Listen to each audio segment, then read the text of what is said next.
Muy bien. ¿Qué tal? Buenas tardes, Muy Héctor, buenas ¿cómo tardes, muy estás? buenas tardes, René. Muy bien, muchas gracias. Qué bueno.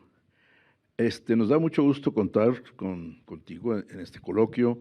Eh, Creo que para mí va a ser más divertido y más complicado porque realmente estás aquí como intérprete, en teoría, pero en realidad eres compositor y además y como intérprete eres de dos tipos distintos, ¿no? Porque podemos decir, tienes la tradición o lo clásico y a la vez tienes la improvisación, ¿no? Así es, así es. Y esto es algo que hasta ahora no se ha tratado aquí en el coloquio y que yo encuentro fascinante porque es una entrada hacia no solamente la música contemporánea, sino, o digamos, la música contemporánea de concierto o de salón, sino la música contemporánea de jazz, ¿no?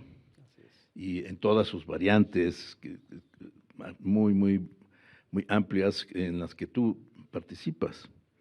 Entonces, a ver, me gustaría platicar un poco al principio de en qué favorece o es necesaria una capacitación clásica para poder abordar todo el mundo, por ejemplo, de jazz.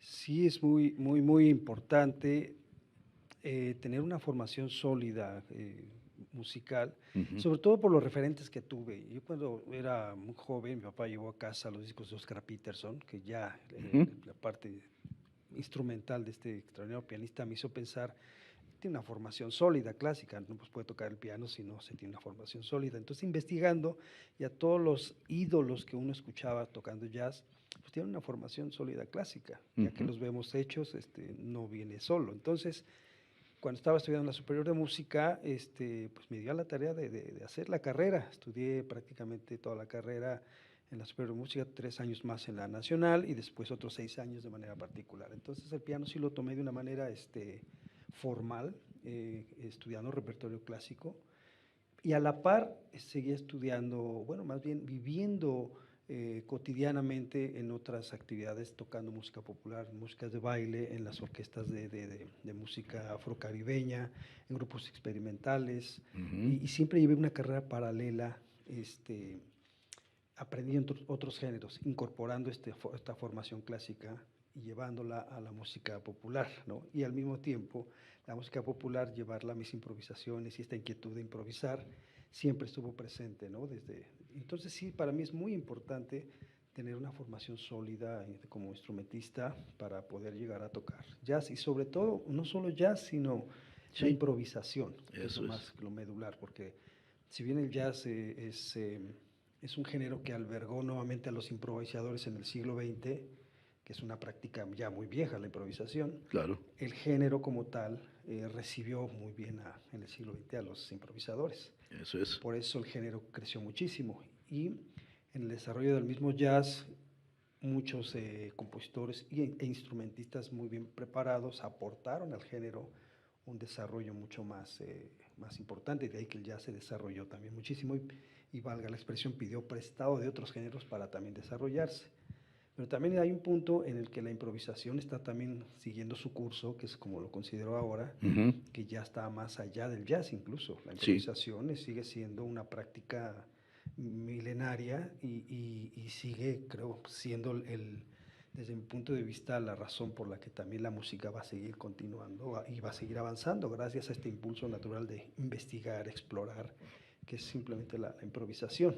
Y eso se da también en la composición y sí. entonces de ahí para mí la manera importante de abordar la improvisación porque en mi caso me permite explorar como pianista y me permite explorar como compositor también a través de estas exploraciones de improvisación.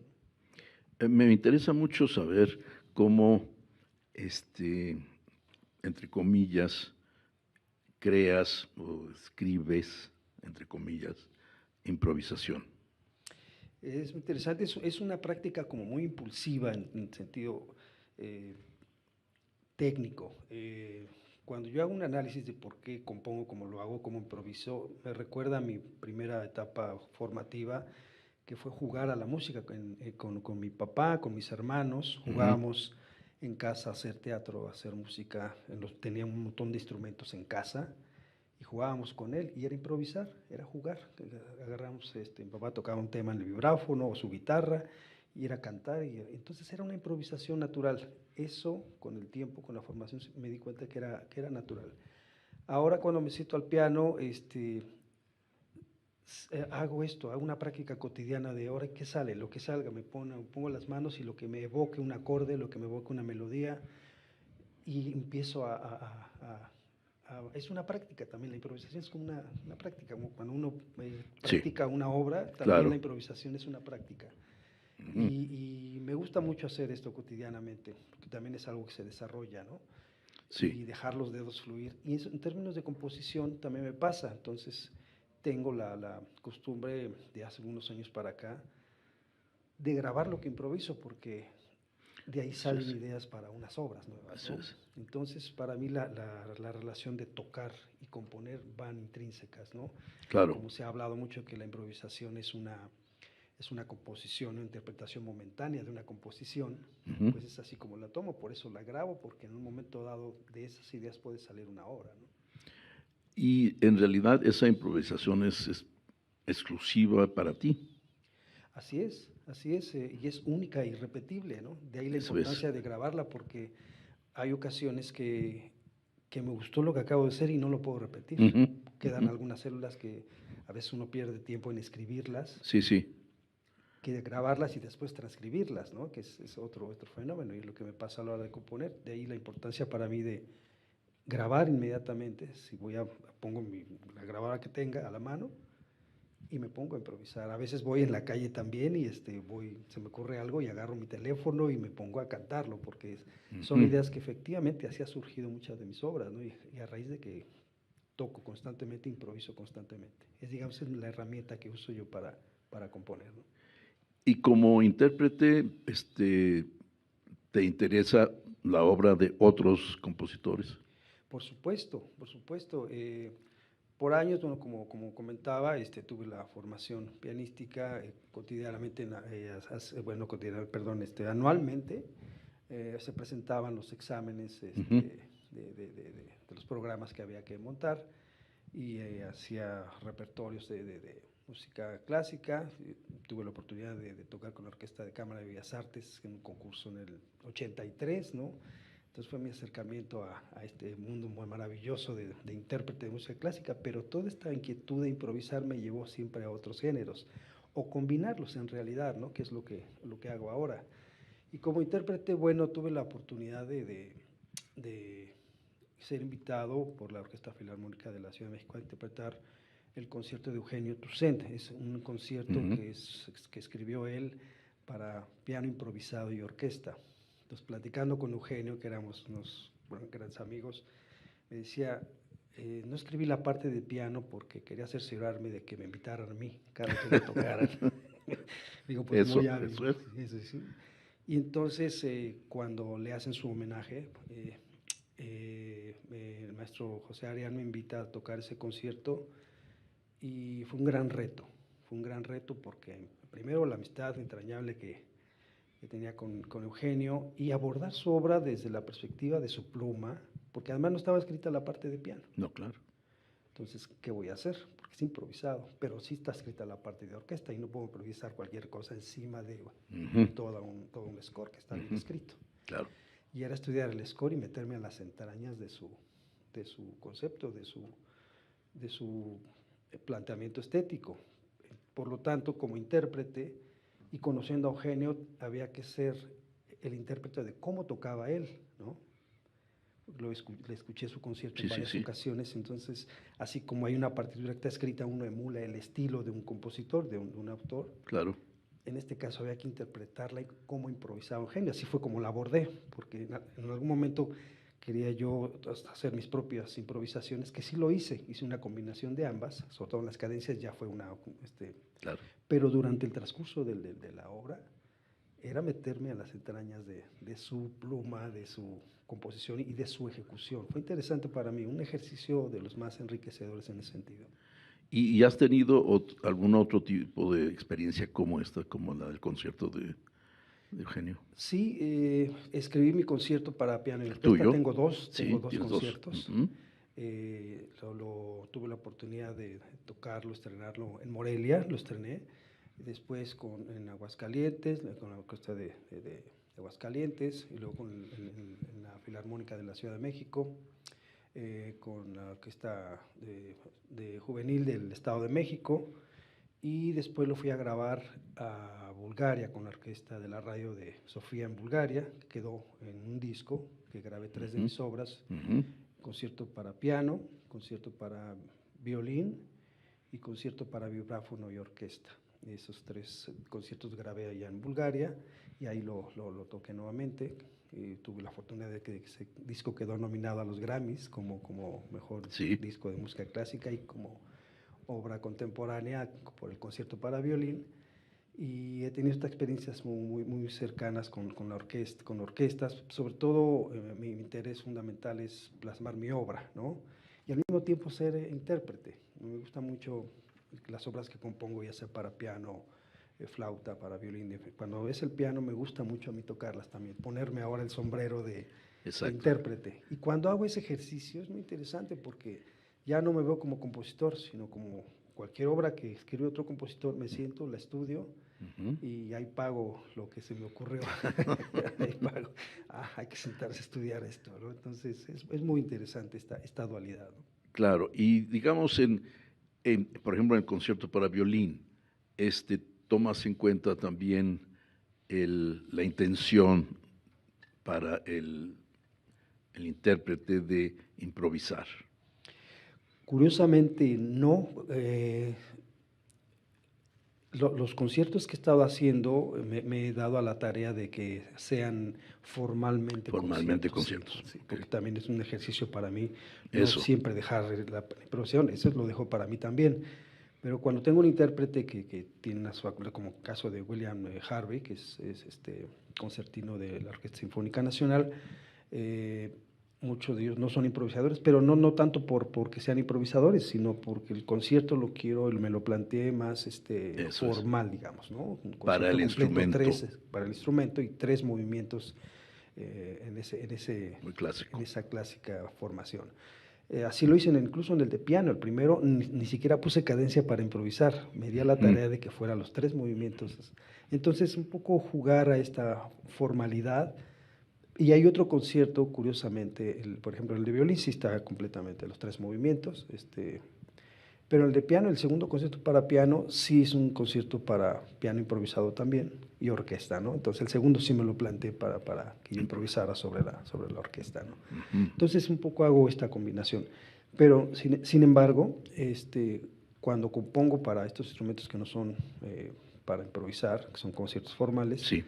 sí vienen de esta práctica de improvisar. Las ideas vienen de Ujú. cuando estoy en casa improvisando y pongo Y los la temas, notación, la dotación y voy escribiendo al mismo tiempo que esas ideas van surgiendo, ¿no? claro, Entonces sí surgen de la improvisación muchas de esas ideas, ¿no? ya. Y de esa manera también, haciéndolo más formal, entonces tienes también la posibilidad de que se difunda más y de que se toque más, ¿no? Sí, exacto, sí, para que, digo, al no tener este impedimento, esta barrera, esta obligación de improvisar, está Sí, la posibilidad de que se toque sí, eso estos es, eso conciertos, es. sí. Y bueno, es curioso, también hay, es decir, en la historia de la música mexicana, digo, hay muchos compositores que también pasaron de la formalidad del estudio tradicional, conservatorio, etcétera, y que pasaron después también a la música popular, ¿no? Es decir, hay muchos ejemplos, bueno, incluso dos mujeres, ¿no? La propia Lucha Reyes, ¿no? Que era cantante de ópera Así y es, que después ya se transformó claro. en Jorge Negrete, Jorge otro Negrete, gran ejemplo, sí, sí, Consuelo Velázquez, así es, etcétera, que también ella compuso un concierto para así piano. es. Gonzalo Curiel tiene varios Gonzalo conciertos Curiel tiene para varios piano. conciertos Así para es. piano también. Y bueno, ya no se diga todos los americanos, ¿no? Todos los pianistas americanos que además algunos continuaban con su carrera como concertistas de formales, ¿no? Así Como es. Keith Jarrett Así es. y Chick Corea, etcétera, ¿no? Así es, con una formación clásica sólida, ¿no? Exactamente, sí, sí. Sí, cuando estuve tocando Gulda con Chick Corea, tocando el concierto de Mozart, y además en las cadencias improvisan, que es la parte interesante, ¿no? Sí, sí, Le dan una nueva visión a la propia música de Mozart, también le dan este juego de improvisar de otra manera, y es muy interesante también abordarla de esa forma, ¿no? sí, Un poco sí, se rescata el espíritu de improvisar, esta frescura de la música finalmente, porque yo creo que finalmente la composición viene originalmente, desde mi punto de vista, de una improvisación, cualquiera que sea y cualquiera que sea la técnica, siempre hay un impulso primario ujú, ujú, de a ver qué se me ocurre, ¿no? Creo que claro, a todos nos sucede a los compositores, cualquiera que sea la técnica o el medio, siempre hay un impulso primario de a ver qué se me ocurre. Ese que se me ocurre es una improvisación inicial, ¿no? sí, sí, Incluso el planearlo, si uno quiere escribir en base a una fórmula, el planteamiento inicial ya es una improvisación. Me lo planteo de esta manera y ya después se estructura, en fin, pero creo que el impulso primario viene de un impulso improvisatorio, natural, ¿no? De ese sentido. claro, claro. Pues yo creo que el hecho de que estés muy inclinado hacia la improvisación y que es una parte muy importante de tu obra como compositor, digamos, o como creador, es igualmente importante la improvisación, ¿no? Es decir, podríamos decir que es otro compositor. Sí, bueno, es que cuando lo pienso es el mismo, es una barrera muy delgada, es una línea muy delgada. Eso es. Eh, Toco, en ese sentido me puedo ver como intérprete, ¿no? Si Ujú, esto es una improvisación ujú, pública, ¿no? Un concierto, pero puede ser una obra en ese momento. Cuando oigo sí, las grabaciones, de ahí extraigo a veces muchas ideas. Esta idea, a veces de una improvisación de 10 minutos extraigo ujú, 20 segundos de una sí, idea que me claro, gustó y se convierte en una obra, ¿no? Entonces no claro. desperdicio la oportunidad de que lo que improviso puede ser una idea. Entonces, entre intérprete y compositor es una línea para mí muy delgada, ¿no? Que me encanta estar en esa línea delgada, ¿no? Todo el Claro, tiempo. porque eso además enriquece mucho todo lo que haces, ¿no? Sí, afortunadamente. Eso es muy interesante.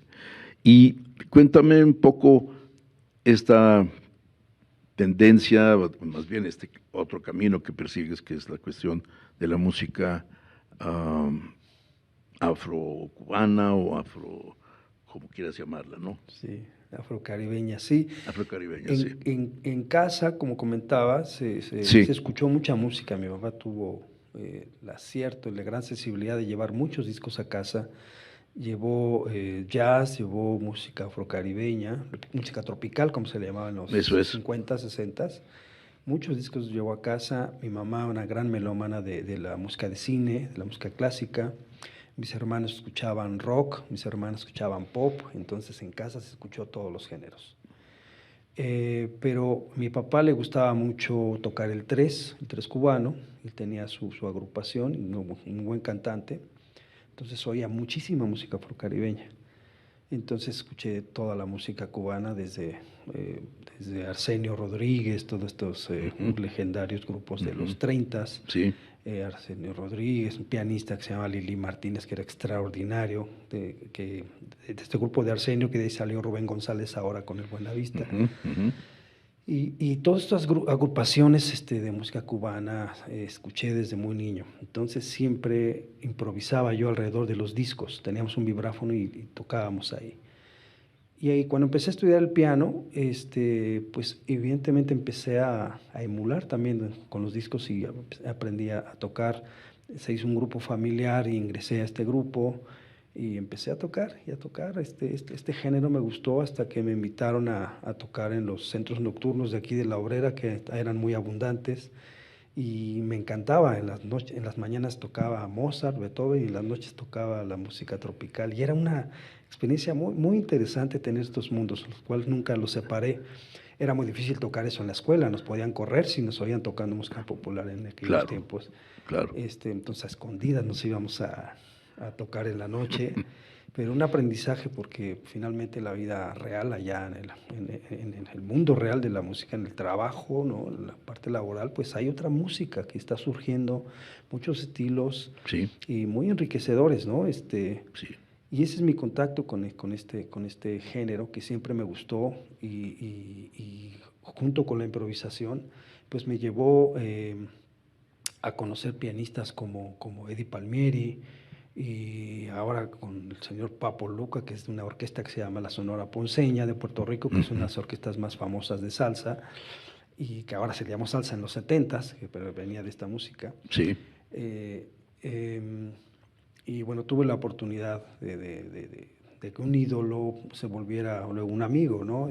Con el tiempo aprendí mucho de él, uno de los pianistas de música afrocaribeña que lleva las improvisaciones al lenguaje del jazz, hace un cruce entre sus arreglos y su manera de tocar el piano, hace un cruce entre la música afrocaribeña y con tintes de jazz. Entonces pues, nos llamó la atención a muchos de nosotros que veníamos queriendo aprender a improvisar en ese lenguaje y tuve la fortuna de que me invitara a tocar con él. Cada que viene a México, pues me invita a hacer unos duetos por ahí. Entonces es muy, muy, muy, muy bonito en sentir que la música tiene un valor, la música popular tiene un valor muy, muy, muy, muy importante, ¿no?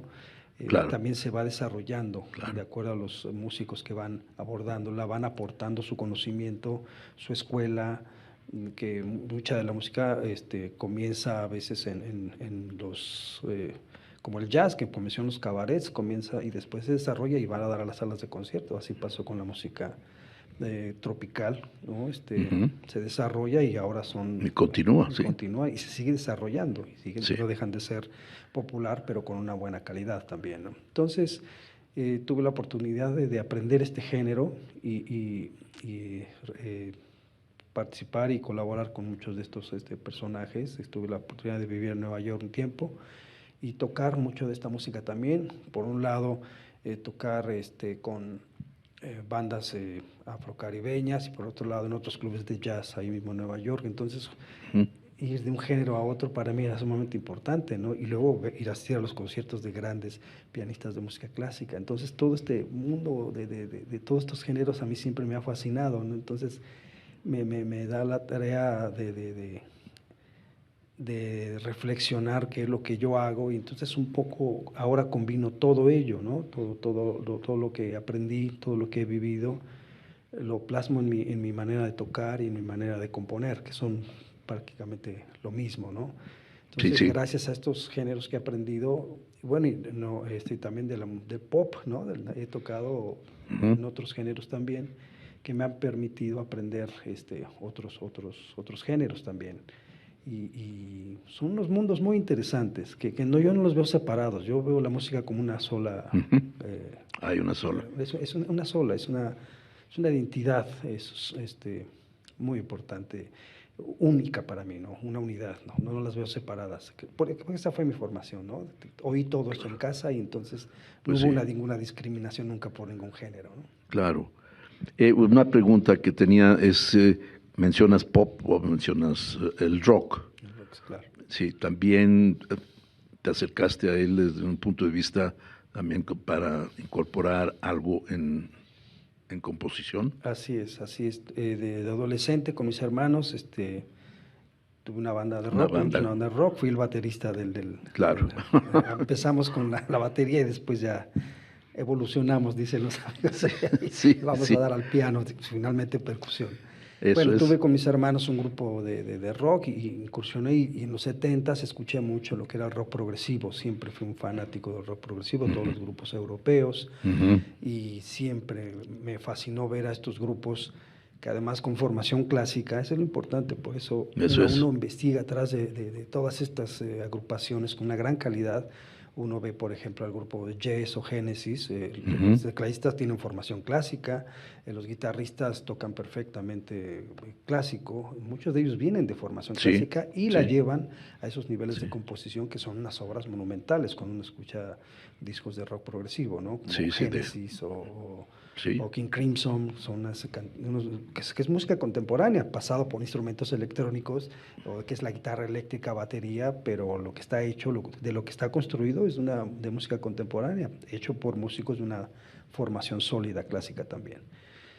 Y bueno, esa fue mi acercamiento con el rock. Y gracias al rock escuché que en aquella época, en los 70, el jazz rock. Fue así como conocí a Chick Corea, que tenía su grupo. Entonces ahí me llamó la atención la parte del jazz y fui a dar al jazz también. Y la parte del pop, como decía, mis hermanas oían mucho pop, yo escuchaba muchas canciones. Y en términos laborales, cuando me llamaban por teléfono para ver si acompañaba a algún artista, ujú, y yo siempre con la curiosidad de aprender géneros, si era una propuesta que me hiciera aprender algo, lo tomaba. Fue así como tuve la oportunidad de trabajar con Emanuel, ¿no?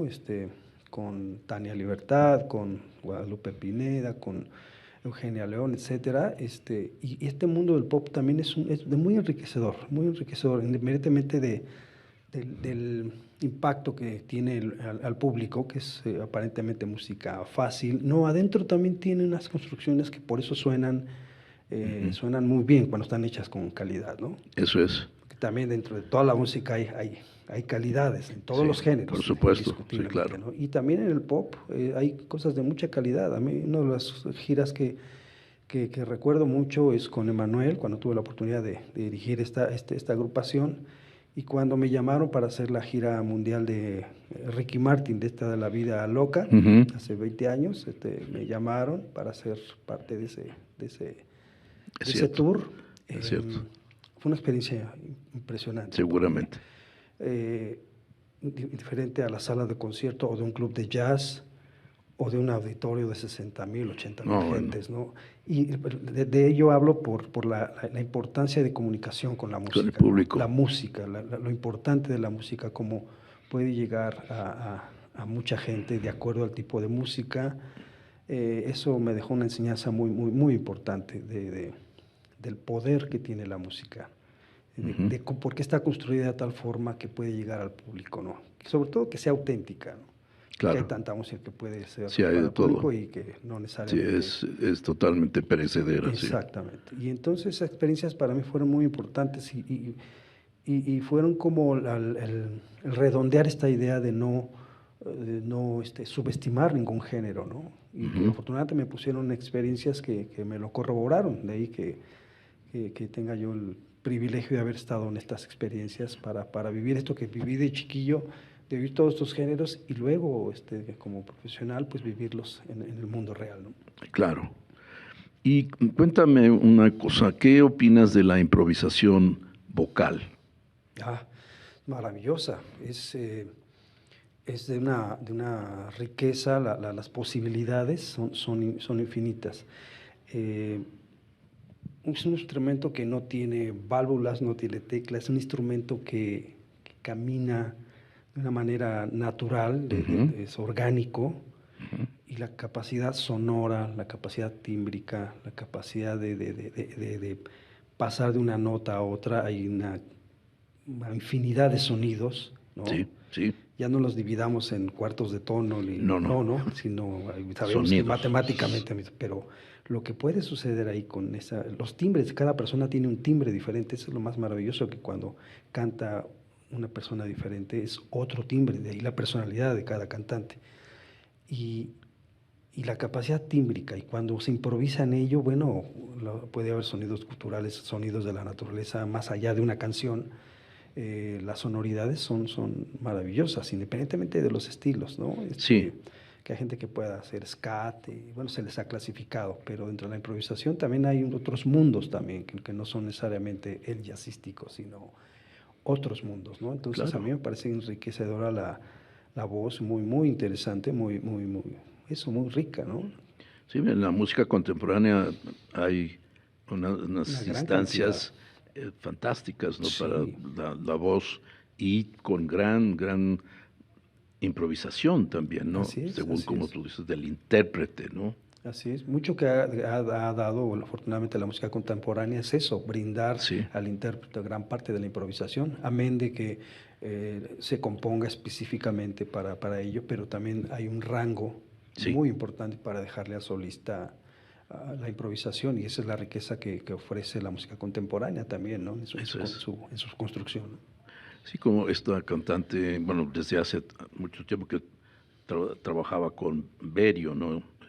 Kathy Berberian, Katy Berrueña, sí, ¿no? Y Barbara Hennigan, así es. que ahora se puede ver en YouTube las cosas que hace, ¿no? Así En es, así que es. es impresionante. Así es. Sí, hay una cantidad de voces donde oyes unos armónicos y unos rangos Sí, eso, altísimos. Es impresionante la capacidad de la voz. Sí, es sí. maravilloso. Sí.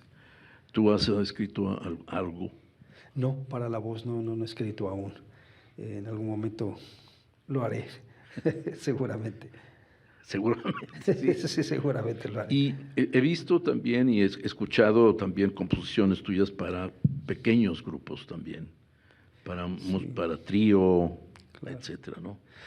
Pero ahorita recordé que efectivamente, perdón, volviendo a la pregunta Sí, anterior, sí escribí una pieza para Catalín Cayoli, que fue intérprete de Ligeti, una amiga cercana de ajá, Ligeti, ajá, en los últimos años. interesante. Sí, escribí para ella y Tambuco. Me comisionaron una pieza para el aniversario 100 del Teatro de la Ciudad. Entonces Tambuco hizo un concierto y me comisionaron esta obra y fue para Tambuco, para voz y piano.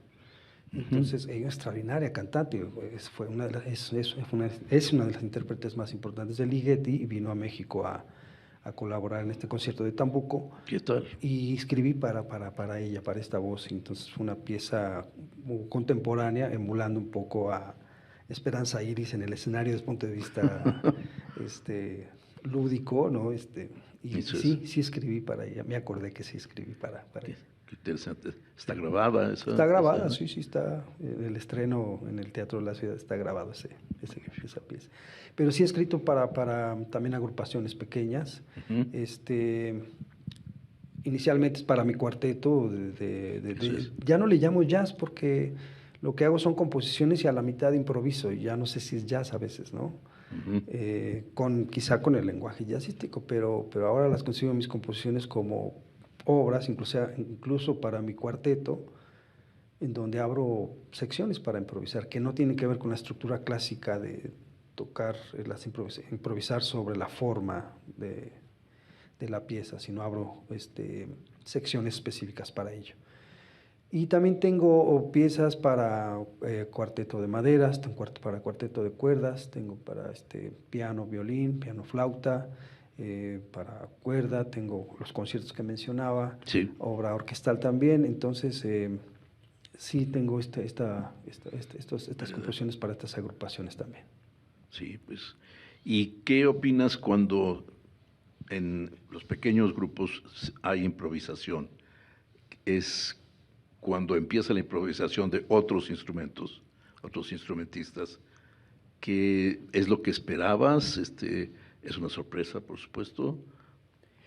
Esa es la parte interesante cuando uno propone una obra, una pieza, y se la deja en manos del intérprete. Yo tengo una idea, pero el ponerla en manos de unos intérpretes, uno tiene la confianza de que son improvisadores y Ujú, tienen ujú. el conocimiento y el gusto para hacerlo, ¿no? Eso es.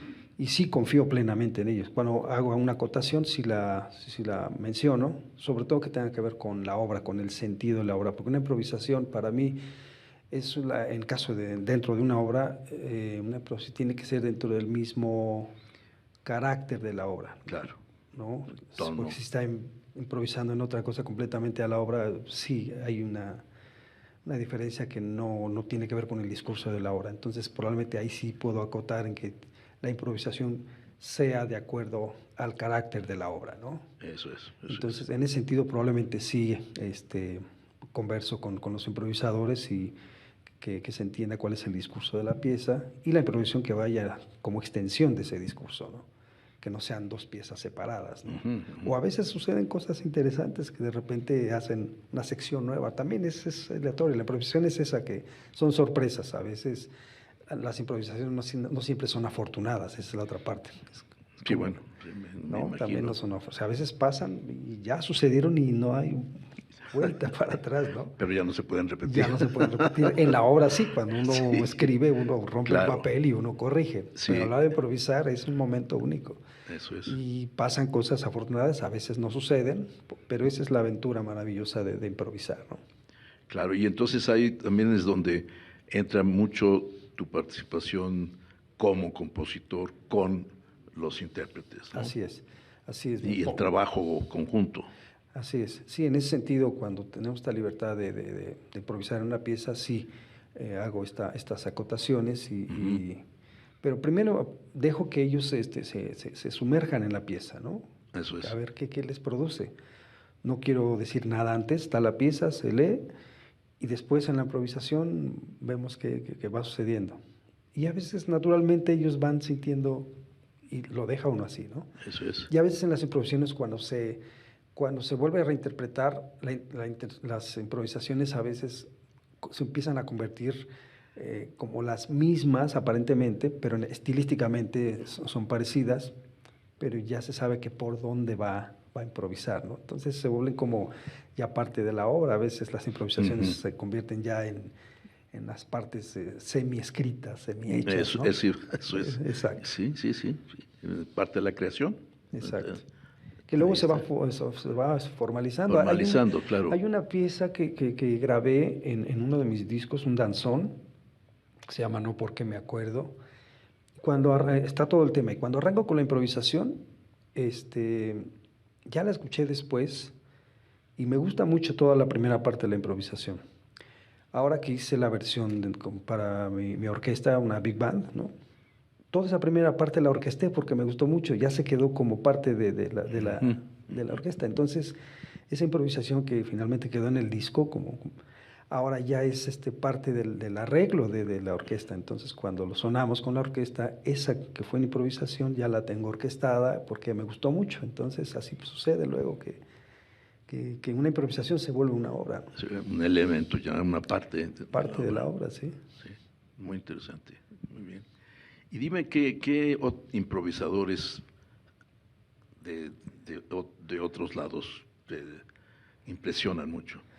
Bueno, amén de los jazzistas. De los jazzistas, obviamente. Los pianistas. Primero, Oscar Peterson fue mi ídolo y sigue siéndolo.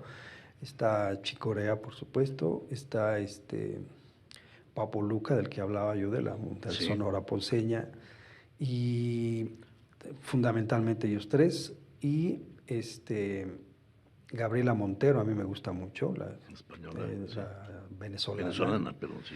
Me encanta oír sus encores porque es impresionante, porque eso es lo que me gusta de ella, que rescata esta capacidad de improvisar, que no sea necesariamente jazz, eso es lo interesante, que la improvisación no está supeditada al jazz, la improvisación es un lenguaje libre en cualquiera de los géneros. Y ella improvisa barroco, clásico, Sí. Y es impresionante verla. A mí me encanta oírla improvisar, ¿no? Entonces, son los improvisadores que actualmente y siguen. Y hay muchos, por supuesto, ¿no? Sí, claro. Hay muchos, pero esencialmente son los que escucho actualmente, ¿no? Parece muy bien. No sé cómo estemos de tiempo. Creo que sí debemos de abrir un poco para preguntas, si tienes. Seguro, ¿Tienes claro inconveniente? Sí, con mucho gusto. Entonces, preguntas, por favor. Si alguien quisiera hacer algún cuestionamiento o... Sí.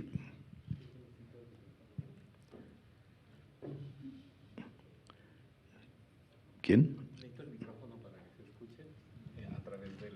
No, ahorita me dan... Sí. Ok, sí, perdón. Sí. Porque si no, no se escucha por el Zoom. Claro.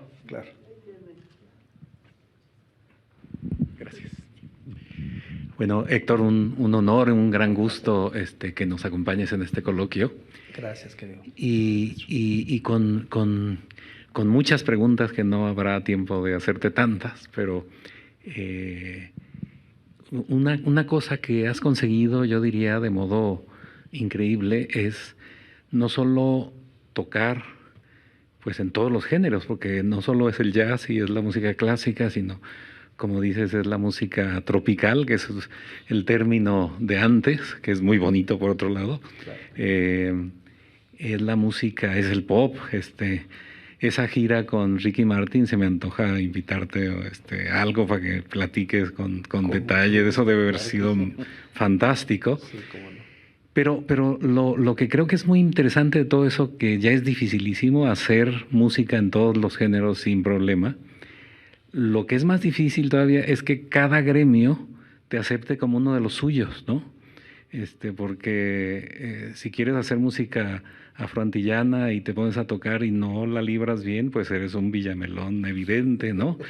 O así en cualquiera de los grupos, ¿no? Pero tú has logrado que los músicos de música extrema contemporánea te vean como afín, como parte del club, y en el jazz no se diga, y en cualquiera de los géneros, ¿no? Eso es fantástico, y la pregunta es, bueno, quizá una cosa anterior todavía, y es que eso delata una visión de la música, aunque no lo digas con palabras.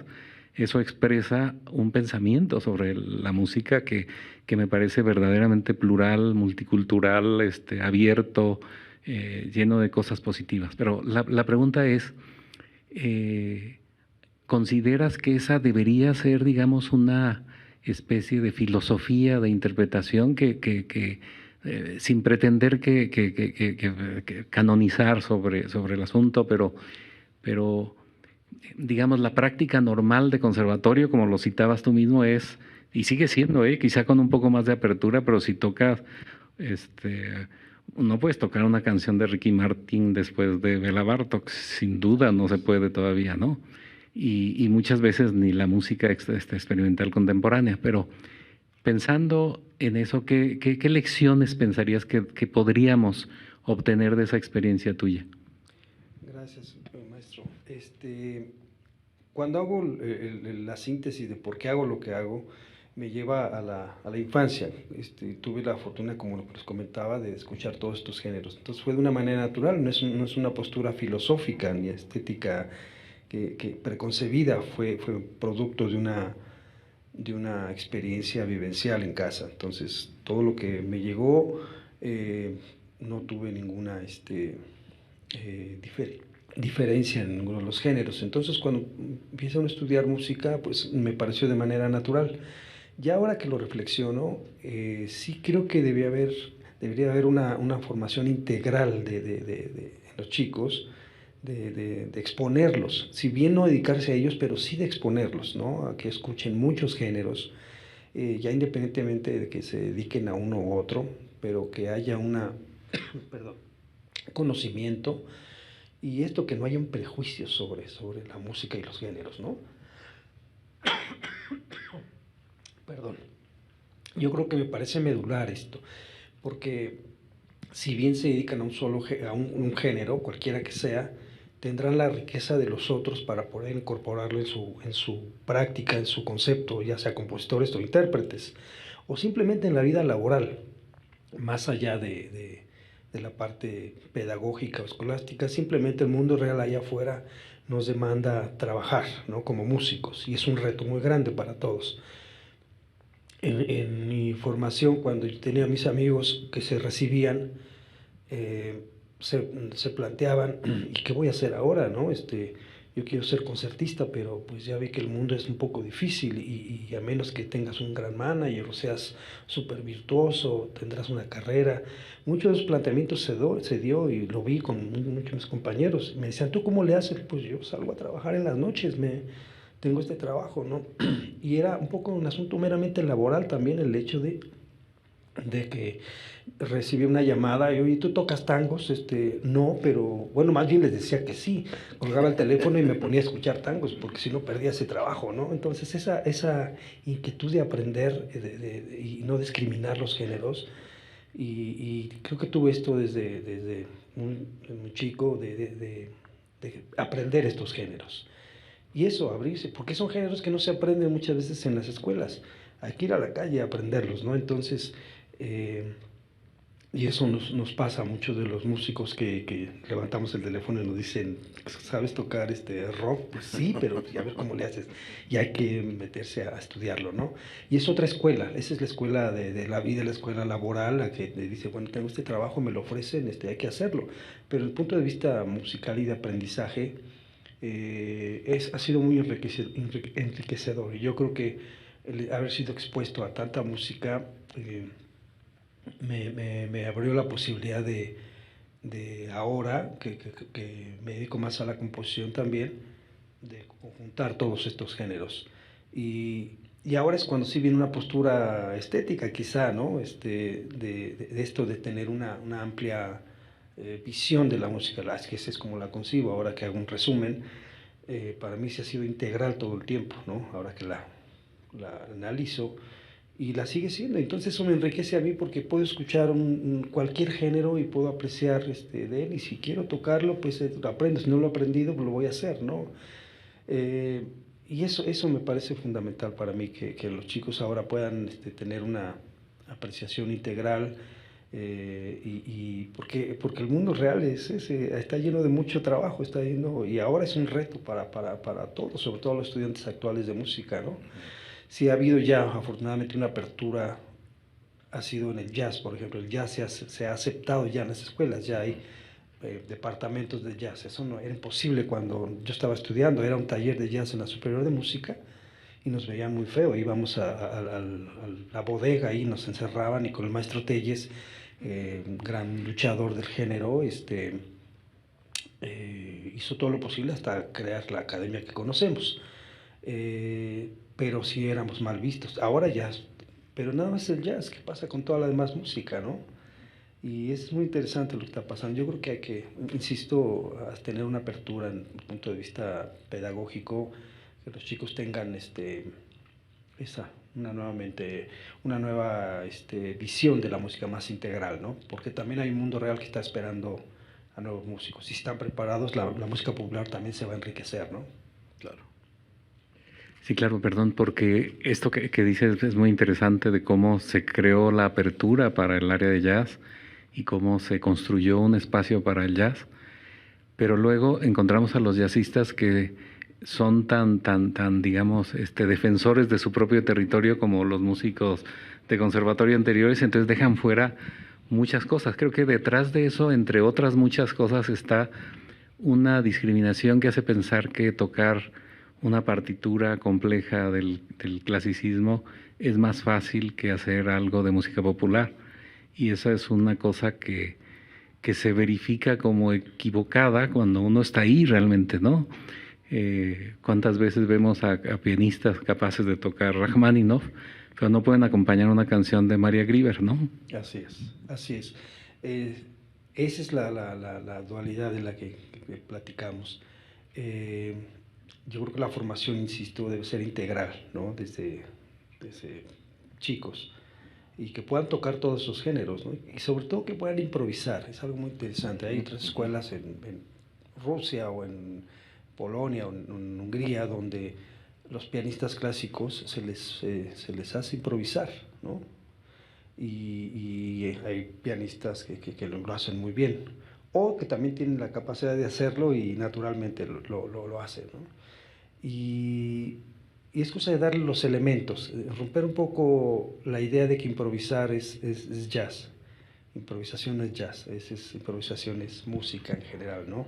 Y cuando se toca una obra clásica se puede improvisar sobre ella, cuando se les da los elementos de que está construida, y pueden hacerlo, porque sí tienen los elementos, nada más que es un poco la idea del prejuicio de que no se puede, o que solamente en ese género se puede, de un género terminado se puede, pero sí es posible, todo el mundo lo puede hacer. Es decir, cualquier instrumentista, si conoce instrumento y puede tocar obras de esas magnitudes, puede tocar otras cosas. Es cosa un poco de cambiar la mentalidad, el prejuicio, insisto, porque es un prejuicio en realidad. Comentabas de los jazzistas que de repente se volvieron un gueto muy, muy exclusivo, ¿no? Y pasó mucho como sucedía con el ámbito de la música clásica, que era muy elitista la postura, ¿no? Y ahora con esta apertura de la música ya no es así, afortunadamente, pero un poco los jazzistas sí tomaron esa parte, como lo fueron los clásicos en otro momento, ¿no? Sí pasa un poquito de eso, cuando el jazz realmente surgió de los burdeles de Nueva Orleans, ahora resulta que es elitista, ¿no? Pues no, o sea, hay que ver el origen de la música, en el caso del jazz, y es música popular, ¿no? Que se enriqueció de extraordinarios músicos preparados, y la música también creció por ende, no significa que lo haga, no, es música finalmente. Por eso creo que hay que enseñarles a los chicos que la música es integral, no tiene que ver nada con elitismos ni nada, la música es para mí integral, y eso es lo que, compartiendo mi experiencia, fue lo que afortunadamente viví, y fue integral para mí de manera natural, era en casa, era integral. Y así es como la consigo ahora, no tengo ningún prejuicio, siempre y cuando esté bien hecha, ese es el único requisito. Claro. Porque también se puede tocar Mozart mal, ¿no? Entonces, es nada más bien hecha o mal hecha, ¿no? Entonces, pero toda la música tiene una valía, ¿no? Entonces es como lo consigo integral, ¿no? Gracias, maestro. ¿Alguna otra pregunta? Sí. Gracias. Pues muy interesante, maestro, sus comentarios. Y también, mientras usted hablaba, yo recordaba que a veces se nos olvida que hasta la música clásica o la tradición occidental empezó con la improvisación. Así es. Por ejemplo, hay grandes compositores, entre ellos Mozart, Bach, que improvisaban. Hay descripciones de cómo Bach se juntaba con su amigo Silvius Leopold Weiss, que tocaba el laúd barroco, se juntaban a hacer sus sesiones de improvisación barroca en el siglo XVIII. Eso no quedó escrito, no había grabaciones, pero ya nos imaginamos cómo habrán sido las jam sessions de Bach y Weiss, ¿no? Así es. Habrán sido un deleite. Y si nos vamos al Renacimiento, lo mismo. La tradición improvisatoria era básica, hasta había libros sobre cómo aprender a improvisar, que se le llamaba ornamentación, varios nombres. Y incluso había una frase en España del siglo XVI que se hacía alusión a la improvisación, que se decía, es saber tañer con buen aire. Qué bonito. Tañer claro. con buen aire. Es decir, si tú leías lo que estaba escrito en la tablatura de guitarra o en la notación del teclado, no era bien visto, ¿eh? Tenías que tañer con buen aire, y eso era ornamentación melódica, rítmica, etcétera. O sea, había una serie de criterios de ornamentación. Ahora, eso se acaba en el siglo XVIII, quizás siglo XIX más bien, ¿no? Porque hasta el barroco tardío, hasta la música clásica, o Mozart, pues se siguió improvisando todo el tiempo y se enseñaba la improvisación. ¿Por qué en el siglo XIX, con ciertos compositores que cada vez tratan de controlar más al intérprete, ¿no? Y bueno, Beethoven es uno de ellos, aunque también era gran improvisador. Claro. Beethoven, pero el hecho de, a ver, ahora te vas a ceñir al metrónomo y cada vez pongo más indicaciones para quitarte un poco la libertad. Es decir, hay una lucha curiosa entre el compositor y el intérprete, donde el compositor en el siglo XIX de alguna forma trata de volver al redil o que toque más a su gusto sus propias composiciones. Ahora, eso fue infructuoso, porque finalmente cada quien toca como quiere las 32 sonatas de Beethoven y dirige las 9 sinfonías. En fin, como que ha habido un intento fallido de los compositores de controlar a los intérpretes para que toquen como a ellos les hubiera gustado. Y creo que en el fondo saben que así tenía que ser. Es decir, no hay forma de controlar un intérprete, y mucho menos del futuro, cuando ya el compositor está muerto. Entonces, creo que qué bueno que se habla de todas estas cosas, porque ahora nos parece increíble la improvisación como algo, pero eso fue la historia, la mayor parte de la historia de la música occidental fue improvisación. Y la minoritaria fue la notación. Es hasta el siglo XIX cuando se publican más partituras, pero hasta la época de Mozart se publicaba muy poco. Y se nos olvida todo eso, ¿no? Entonces yo lo felicito por continuar esa llama improvisatoria de la creación que viene por lo menos desde la Edad Media, ¿no? Por lo menos. Así es. Si hacemos un recuento de la historia de la música, pues oímos la versión occidental, Pero la Sí, música así es ancestral, o sea, imaginemos qué se hacía con la música, pues era cantos, ¿no? Había ritmos, ritos. ritos, o sea, ya la música existía. Una vez que se empieza a escriturar, se empieza la historia de la música como la conocemos desde el punto de vista occidental. Pero en el caso que bien mencionaba, que las improvisaciones, en el caso del medievo o el barroco, pues pensemos en las folías, por ejemplo. Las folías eran meramente una estructura para improvisar, era eso, era para... Ahora después se escribieron, oímos a Jordi Sabal, ya con las partituras, ya con las variaciones de las folías, pero realmente era una estructura para improvisar. Luego, en el caso del barroco, como vi mencionado de Bach, si hacemos el ejercicio de época, escribir en una semana una obra para un evento, como las cantatas, o escribir aquello simplemente con tinta no da el tiempo para llegar al evento para el que fue escrito la obra. Era con tinta y además no había copiadora para repetir los violines, eran 6 violines, primero 6 solos, no sé. Simplemente el ejercicio de hacer con la pluma no llegaba. Entonces, ¿qué hacían? El bajo cifrado, entonces tenía músicos que improvisaban en el estilo. Entonces, de ahí que se hizo un estilo también, como bien dice el libro, del orden de imitaciones para crear el estilo, que es como ahora ya se puede hablar de estilos de improvisación, qué tipo de giros melódicos hacen que suene ese estilo.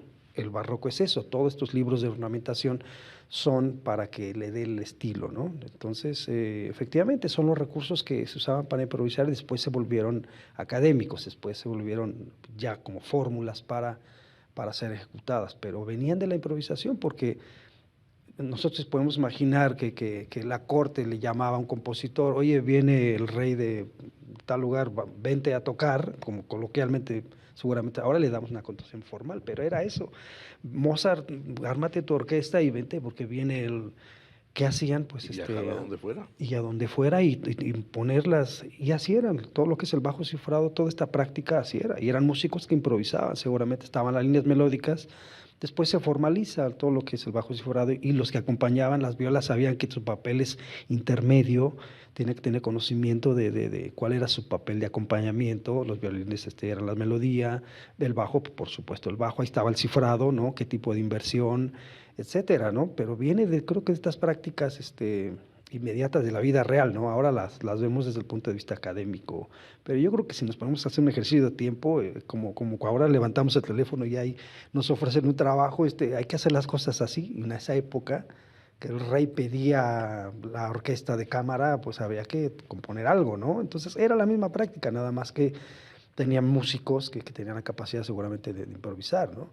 Los mismos variaciones de Paganini, ¿no? La estructura es exactamente la misma, es como unas folías, ¿no? Entonces es una estructura que después los músicos clásicos que improvisaban tomaban perfectamente estas estructuras y las llevaban a unos niveles de virtuosismo como hizo Paganini con sus variaciones, ¿no? Los caprichos, pues, ¿no? Y eso ha sido una práctica constante, ¿no? Y sí me parece muy importante eso, de la improvisación, que ha sido una práctica milenaria, volverle a decir a los chicos que es una práctica que se puede llevar a cabo, ¿no? Y sobre todo, ahora que también comentaba la interpretación, el rigor que ha habido hay dos tendencias, la de respetar íntegramente la partitura, ¿no? Y este rigor de obligar al intérprete a que sea... Y el otro, que es la libertad que tienen los intérpretes, ya sea de tocar o dirigir una... Curiosamente, muchas veces las que tienen éxito son las que se salen del rigor, ¿no? Se habla de un pianista que es extraordinario, que ganó Tchaikovsky. ¿Por qué? Porque interpretó de diferente manera Chopin o el Rachmaninoff. Y justamente al hacer su versión, yo creo que lo hace destacar de las versiones rigurosas, ¿no? Entonces, curiosamente, esa posibilidad de hacerlo de diferente manera es justamente lo que da la libertad a la música, ¿no? De que la música ya que está escrita, pero también tiene muchas versiones, es la parte maravillosa de la interpretación.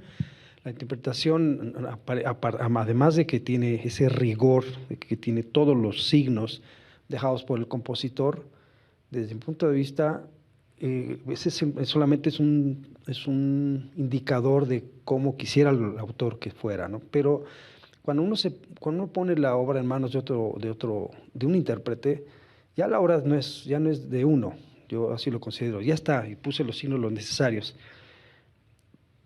Y tiene que haber esta posibilidad de dejarle al intérprete su versión, ¿no? Que la música fluya, que camine, que es como un poema, no lo va a leer dos personas de la misma manera, es como si Neruda hubiera escrito cómo debe de ser el acento de cada frase. No, cuando alguien lo recita será de diferente manera, unos nos hará llorar, otros nos hará conmover de otra manera, es igual la partitura, ¿no? Entonces cada intérprete, para mí, tiene que darle este valor, y si hace otras cosas y a veces improvisa sobre eso, y si hace unas variaciones, pues yo me regodeo ver que la música tiene vida en ese sentido, es como darle nuevamente vida, y sobre todo a las obras que están escritas, es como en esta época que se cuestiona mucho si se sigue escuchando el mismo Beethoven en las orquestas del mundo. Hay una gran controversia al respecto, ¿no? Que si seguimos oyendo cada fin de semana en el mundo las mismas obras que son maravillosas, pero ¿cuál es la propuesta, no? Y esa es una gran pregunta. Entonces viene intérpretes que le van a dar otra frescura, y hay quienes combinan unas obras con otras, ¿no? Hemos visto cosas que hacen mambo con la quinta de Beethoven, y sí, claro, ya son extremos, no puede ser, pues es un juego, lo cual finalmente la música es para regodearnos, claro, para pasarla bien, ¿no? Y disfrutar, ¿no? Sí, ¿no? La música es para sentirnos contentos, ¿no? No es algo tan rígido, es felicidad, la música nos produce felicidad, ¿no? Y eso cuando tocamos al público hay que darles eso, ¿no? Sin sacrificar, por supuesto, la estética, ¿no? Hablo de felicidad en términos de comunicación, ¿no? De dejar algo, ¿no? Las obras mismas, cuando uno oye el 12 Rachmaninoff, pues nos deja algo en el alma. Igual una canción, una sencilla canción nos deja tanto, ¿no? La música tiene esta gran virtud, ¿no? Y no perderla de vista, que tenga esta frescura siempre, y aunque sea reinterpretada, ¿no? Tiene que tenerla, ¿no? Y dejarle esa libertad al intérprete, ¿no? Muy bien. Pues muchísimas gracias, Héctor. Al contrario. Gracias por venir y acompañarnos, y sobre todo abrir también una ventana a un mundo musical que no está tan fácilmente al acceso en nuestro contexto, ¿no? Entonces, bueno, y además con muchas gracias y mucha admiración por lo que haces. Muchísimas gracias, René, muy amable, muchas gracias por la invitación, muy amable. Bien, gracias.